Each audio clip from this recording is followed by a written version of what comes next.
L'air laiteux ou transpercé de soleil, la vallée du Douro révèle ses charmes à qui veut l'approcher en fonction de la météo. Le fleuve Douro traverse tout le nord du Portugal, depuis l'Espagne jusqu'à Porto, sur l'Atlantique. Le fleuve a creusé son lit dans les collines et chaque petit village aux tuiles rouges s'accroche sur les pentes. Les collines ont été sculptées en terrasses de quelques dizaines de centimètres de large sur des centaines d'hectares pour obtenir des espaces plats.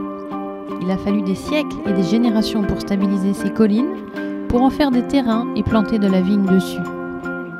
Les Portugais ont depuis longtemps cultivé la vigne ici, sans doute depuis les Romains, mais c'est le formidable marché des Anglais qui a fait décoller les vignes. Depuis le XVIIIe siècle, et parce que les Britanniques ont quelques différends avec la France, les Anglais se sont reportés sur les vins de leurs alliés portugais. Non seulement ils en consomment beaucoup, mais ils en produisent également. Toutes les maisons de Vinho do Porto sont en partie détenues par des capitaux anglais. Le Vinho do Porto ne doit pas être confondu avec le vin du Douro. Tout le vin produit ici ne peut pas être transformé en Porto. On produit ainsi du vin de table, celui qu'on appelle le vin du Douro. Le vin qu'on a l'habitude de boire en apéritif ou en digestif est fait à partir de ces vignes selon un procédé très particulier.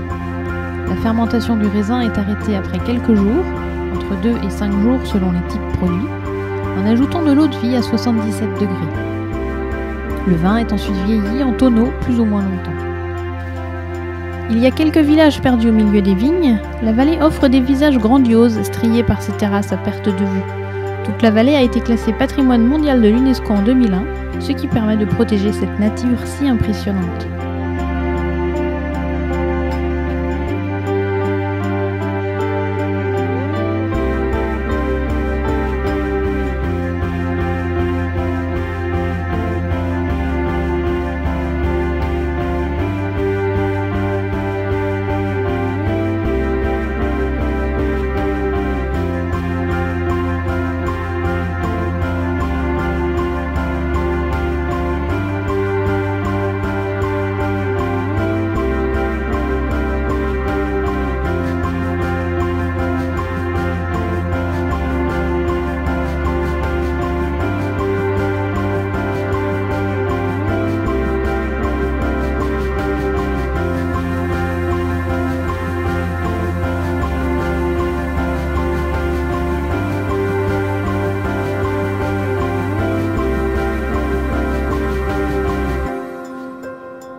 Les grosses citernes en mamelon sont des cuves de Porto dont le vin a été transvasé dans des tonneaux pour être transporté vers le port de Porto sur les rabelos, qui sont ces bateaux qui descendent la rivière.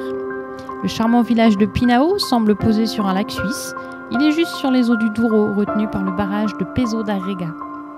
Arrivé dans les quintas de la ville de Porto, sur le bord du fleuve, le vin vieillira encore quelques années avant d'être mis en bouteille.